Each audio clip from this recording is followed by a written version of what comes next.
नरेंद्र मोदी सिर्फ कहने से 56 इंच की साथ छाती नहीं होगी तुम्हारी, वो दिखाओ। बांग्लादेश में आए दिन हिंदू मारे जा रहे हैं, आए दिन हिंदू मारे जा रहे हैं, बर्बरता से मारे जा रहे हैं। और अगर उसके बावजूद भी अब तुम इंटरफेयर नहीं करते और हसीना को यहाँ पर, क्या नाम है उसका, शेख हसीना को यहाँ पर आकर तुम अगर आश्रय दे रहे हो, तो ये कहीं ना कहीं हिंदुओं के साथ गद्दारी है। फिर ऐसा ना हो कि हिंदू कहीं भड़क जाए। याद रखना, देश के अंदर में तुम्हारी सरकार अगर है ना, तो सनातनियों की बदौलत है, ये याद रखना। अगर आतंकवाद का कोई धर्म नहीं होता तो ये जितने आतंकवादी मरते हैं, इनके लिए फतिहा क्यों पढ़ा जाता है, इनके लिए सड़कों पर क्यों आते हैं, इनको काट कर जला क्यों नहीं दिया जाता है, वो भी सुअरों के साथ? कोई जवाब नहीं दे रहा इस बात पे। दुनिया ये बोल रही है सेकुलरिज्म सेकुलरिज्म सेकुलरिज्म, और उसके बाद में जब एक शख्स ये बोल दे कि सारे धर्म बराबर हैं, किसी भी भगवानों के नाम अलग हो सकते हैं लेकिन हर एक धर्म बराबर है, ये तो गलत बात नहीं है ना। अब अगर ये बोल देने पर एक शख्स को आप मार रहे हो और उसके बाद जिंदा जला दे रहे हो, तो तुम सोचो कि क्या तुम सच में किसी भगवान को, किसी खुदा को, किसी को मानने वाले हो? नहीं, तुम राक्षस हो, तुम दैत्य हो। इन सेकुलर को कश्मीर फाइल या केरला स्टोरी, बंगाल फाइल, ये जिनको भी प्रोपोगेंडा लगती थी,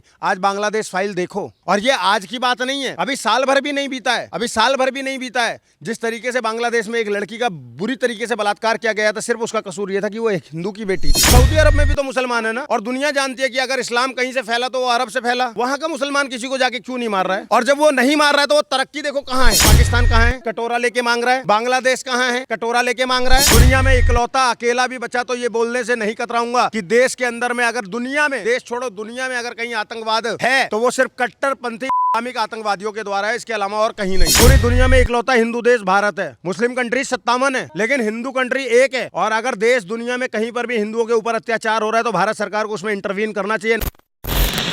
नमस्कार, आप देख रहे हैं वो न्यूज़ और मैं हूं आपके साथ यशस्वी शर्मा। बांग्लादेश की स्थिति एक बार फिर से खराब हो चुकी है, या मैं ये बोलूं बद से बदतर हो चुकी है। एक आम इंसान, एक आम हिंदू कपड़ों की दुकान में काम करता था, रात के 9 बजे करीब अपने घर लौट रहा था। उसका गुनाह कुछ नहीं था, ना तो किसी अमीर परिवार से आता था, ना किसी पॉलिटिकल पार्टी से संबंध, ना ही किसी राजनेता का बेटा और ना ही किसी नेता का बेटा। उसने बस ये बोल दिया कि सारे धर्म एक हैं, सारे भगवान एक हैं, बस नाम अलग अलग हैं। और बस इसी के चलते वहाँ के जो कट्टरपंथी थे वो गुस्से में आ गए। उन्होंने उसको इतना बेरहमी से पीटा, दीपू चंद्र दास शख्स का नाम था। बेरहमी से पीटकर उसके बाद उसके शव को पेड़ से लटका दिया और जिंदा जला दिया। बेरहमी से उसकी मौत कर दी और वहाँ पे लोग, खड़ी भीड़, फोन में वीडियो रिकॉर्ड कर रहे थे और जश्न बना रहे थे। प्रवक्ता हमारे साथ मौजूद हैं, कवि हैं इंद्रेश, उनसे बात करेंगे कि उनका इसके ऊपर क्या कुछ कहना है। देखो, ये बहुत ही दुर्भाग्यपूर्ण है कि बार बार इस तरीके की घटनाएं आ रही हैं। कभी बांग्लादेश से आ रही है, कभी हिंदुस्तान में इस तरीके से टारगेट करके लोग मारे जा रहे हैं, तो कभी आपका अभी सिडनी के अंदर में भी जिस तरीके से हुआ। ये सारी घटनाओं को अगर आप जोड़ते हो ना, तो इसमें सिर्फ एक चीज़ नज़र आती है, क्या? कट्टरपंथी इस्लामिक आतंकवादी जो तरीके का काम कर रहे हैं, जो जिहाद के नाम पर किसी को भी मार रहे हैं, किसी और निर्ममता की, तो मतलब निर्दयता की हद कर दी है। इस कदर निर्मम हत्या कर रहे हैं कि उनको 1% भी, मतलब मैं क्या बोलूं, हम लोग अगर खून देख लें तो सोचते हैं कि यार क्या हो गया ये, और वो मार दे रहे हैं लोगों को। और जिस तरीके से बांग्लादेश के अंदर में दीपू चंद्र दास की हत्या की गई है, ये अपने आप में मानवता की हत्या है। एक व्यक्ति नहीं मरा है, पूरा बांग्लादेश में जो, अगर मानव हो तुम, तो उस पूरी मानवता की हत्या की गई है, उस इंसानियत की हत्या की गई है। और मुझे समझ में नहीं आता है कि दीपू चंद्र दास ने ऐसा क्या बोल दिया। भाई, दुनिया ये बोल रही है सेकुलरिज्म सेकुलरिज्म सेकुलरिज्म, और उसके बाद में जब एक शख्स ये बोल दे कि सारे धर्म बराबर हैं, किसी भी भगवानों के नाम अलग हो सकते हैं लेकिन हर एक धर्म बराबर है, ये तो गलत बात नहीं है ना। अब अगर ये बोल देने पर एक शख्स को आप मार रहे हो और उसके बाद जिंदा जला दे रहे हो, तो तुम सोचो कि क्या तुम सच में किसी भगवान को, किसी खुदा को, किसी को मानने वाले हो? नहीं, तुम राक्षस हो, तुम दैत्य हो, पहली बात। दूसरी बात, मैं आज उन तमाम लोगों से ये पूछना चाहता हूँ जो सेकुलरिज्म के नाम पर, मानवता के नाम पर आकर हमें दुहाई देते हैं। अगर हम कुछ बात बोल देते हैं तो हमें वो मानव राइट्स बताने लगते हैं, ह्यूमन राइट्स बताने लग जाते हैं कि भैया ये मानवाधिकार का हनन है, ये ऐसे है, ये वैसे है। अरे काहे का मानवाधिकार? आज तथा कथित ये मानवाधिकार वाले कहाँ सो गए हैं, कौन से बिल में जाकर छुप गए हैं कि एक बयान नहीं आ रहा है उनके मुंह से। एक शख्स को, जिसका पिता विकलांग है, जिसकी माँ है, बीवी है, बच्चे हैं, सब अनाथ कर दिया। एक शख्स को मारा है और पूरा परिवार अनाथ कर दिया। उस घर का कौन खर्चा चलाएगा, सोचो। और भीड़ में से निकाल कर मारा है, पुलिस की कस्टडी में से। अरे मैडम, वो सब बहाना है। बांग्लादेश में हालात बद से बदतर हैं। वहाँ पर जब बांग्लादेश बना था तब 27% हिंदू थे, कितने 27%, आज कितने रह गए 2% हिंदू रह गए। क्यों रह गए? क्योंकि वहाँ भाईचारा भाईचारा भाईचारा भाईचारा जो हिंदुस्तान में भी ये लोग नैरेटिव देते हैं ना, भाईचारा भाईचारा भाईचारा, वही नैरेटिव वहाँ पर देते थे। भाईचारा, वो भाई बनता गया और भाई बनते बनते उसको चारा बनाकर काटता गया और इसी प्रकार से निर्ममता से मारते गए। आज 27% से सोचो 2% पर आ गए हैं तो कितने लोगों को मारा गया होगा। ये अपने आप में वो है। इसी प्रकार से केरल देखो, आज हिंदुस्तान का हाल कैसा है। कश्मीर से 5 लाख पंडितों को भागना पड़ा रातों रात घर छोड़कर। गिरजा टुक्कू को बलात्कार करके आरे से काट दिया गया। और उसके बावजूद ये लोग, जब एक फिल्म आई कश्मीर फाइल, तो ये 2 कौड़ी के लोग हमें ये सिखाने लगे, अरे ये तो प्रोपोगेंडा है, प्रोपोगेंडा है। मैं आज ये बोलना चाहता हूँ, जिन सेकुलर को कश्मीर फाइल या केरला स्टोरी, बंगाल फाइल, ये जिनको भी प्रोपोगेंडा लगती थी, आज बांग्लादेश फाइल देखो। और ये आज की बात नहीं है, अभी साल भर भी नहीं बीता है जिस तरीके से बांग्लादेश में एक लड़की का बुरी तरीके से बलात्कार किया गया था। सिर्फ उसका कसूर ये था कि वो एक हिंदू की बेटी थी। सिर्फ ये कसूर था उसका कि वो हिंदू की बेटी थी और मुसलमानों की भीड़ के द्वारा उसका बलात्कार कर दिया गया और कोई मानव राइट्स नहीं आया। आज एक लड़के की सिर्फ इतनी गलती है कि वो हिंदू था और उसने ये बोल दिया सारे धर्म बराबर हैं। मुझे बताओ ना कि इसमें क्या गलत है। ये बोल देना कि सारे धर्म बराबर हैं, भगवान के नाम अलग हो सकते हैं लेकिन सब भगवान बराबर हैं, ये कोई गलत बात थी? लेकिन इस वजह से उस भीड़ ने उस बेचारे को मार दिया। ये कहाँ तक इंसाफ था? और मैं पूछना चाहता हूँ इन तमाम मानवाधिकार वालों से, कौन से बिल में छुपे हुए, कौन सा फेविकोल लग गया है, कौन सा ऐसा डर है तुम्हारा कि इन जिहादियों के खिलाफ बोलते नहीं हो? क्यों नहीं बोलते हो? बोलो। और अगर नहीं बोलोगे तो देखो मैडम, बचपन में एक कहानी सुनी थी, आज तक ना दिमाग पे, दिल पे ऐसी जमी हुई है कि शायद इसी वजह से हमने बोलना शुरू कर दिया कि जब देश जल रहा था मैं चुप था कि मेरा राज्य थोड़ा ही है। आग राज्य तक पहुंची, मैं तब भी चुप था कि मेरा जिला थोड़ा ही है। आग मेरे जिले को जला रही थी और मैं चुप था कि मेरा शहर थोड़ा ही है। आग मेरे शहर में पहुंची और मैं चुप था कि मेरा मोहल्ला थोड़ा ही है। और जब आग मोहल्ले को जला रही थी तब भी मैं चुप था कि मेरी गली थोड़ी ही है। आग मेरी गली को जला रही थी, मैं चुप था कि मेरे पड़ोसी का मकान थोड़ा ही है। और जब आग मेरे पड़ोसी के मकान को जला रही थी, मैं तब भी चुप था कि मेरा अपना मकान थोड़ा ही है। और जब आग मेरे मकान को जला रही थी ना, तो कोई बचा ही नहीं था। तो यही हाल हो रहा है। बांग्लादेश में 5 लाख हिंदू भगाए गए, रातों रात भगाए गए। केरला में आज भारत के अंदर में इतनी दयनीय स्थिति है। मैं आपको चैलेंज के साथ कह रहा हूँ, आप सीलमपुर जाइए और इसी मुद्दे पर एक कंटेंट करके शूट करके आ जाइए, मैं मान जाऊँगा। आप जाकर उन जिहादियों से एक बार ये बात करिए कि हाँ भैया, ये जो दिल्ली लाल किले पे फट गया था आकर, ये कौन था? एक बार बोलिए कि आतंकवाद का धर्म क्या होता है। सबके मुंह पर चुप्पी साध लेते हैं।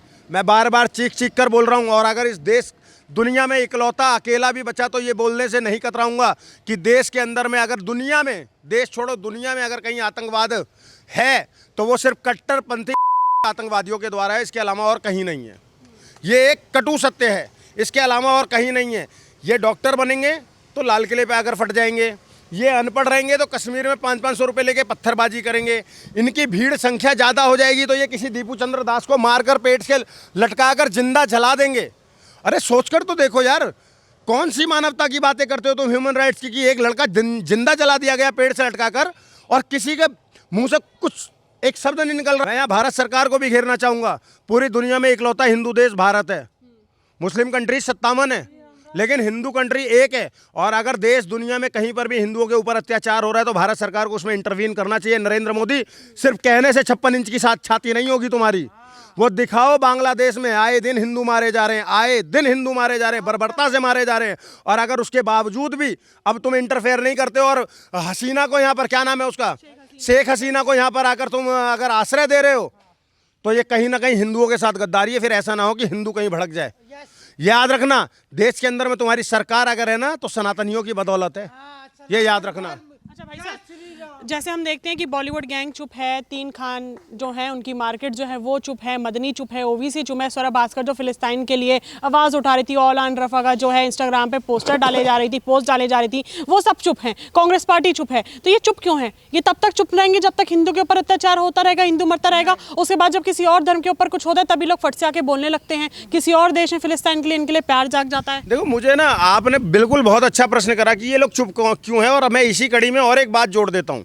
जब भी दुनिया में, मैं सिर्फ भारत की बात नहीं कर रहा हूँ, और मिसाल के तौर पर चाहे हमारे या अभी कश्मीर के अंदर में जो गांव में हुआ, जिस तरीके से उन लोगों ने मारा पहलगाम में, हमारे लोगों को मारा, ठीक है, धर्म पूछकर मारा। उसके बाद में अभी सिडनी में आप लोगों ने देखा जिस तरीके से दो उन्होंने मारा, उनको 16 लोग मरे उसमें। उसके अलावा आप अगर इजराइल के अंदर में अभी साल 1.5 साल पहले 2 साल पहले जो हमला किया गया और जिस तरीके से उसमें हमारे भारत की एक अभिनेत्री भी फंसी थी, नुसरत भरूच, लेकिन नुसरत भरूच भी कुछ नहीं बोल रही है। मुझे तो इन लोगों पे शर्म आती है कि तुम लोग आतंकवाद के खिलाफ खुलकर बोलते क्यों नहीं। अगर तुम इंसान हो, दूर कर दो हिंदू, दूर कर दो मुसलमान, सिख, ईसाई, जैन, बौद्ध, पारसी, सब दूर कर दो, सारे जात धर्म दूर कर दो। सिर्फ एक बात बता रहा हूं, अगर तुम इंसान हो तब तो आतंकवाद के खिलाफ बोलने का तुम्हारा हक बनता है ना, फर्ज बनता है ना, या तब भी तुम चुप रहोगे?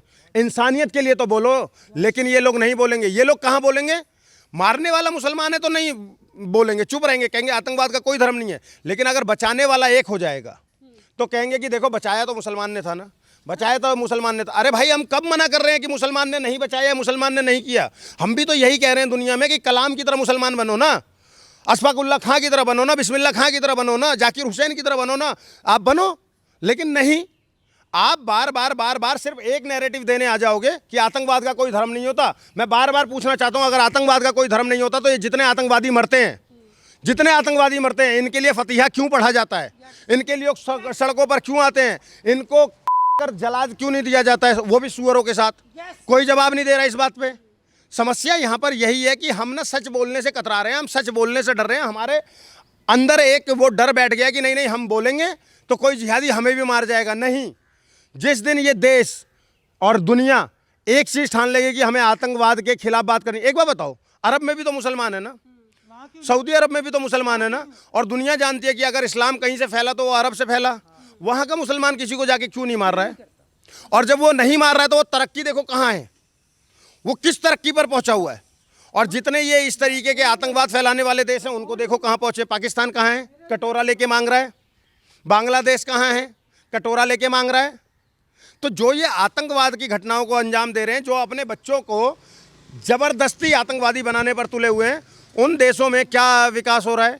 और वहीं पर जो अरब का मुसलमान है, जो असली पैगंबर के खानदान के लोग हैं, वो लोग देखो कहाँ तरक्की कर रहे हैं, किस तरीके से तरक्की कर रहे हैं।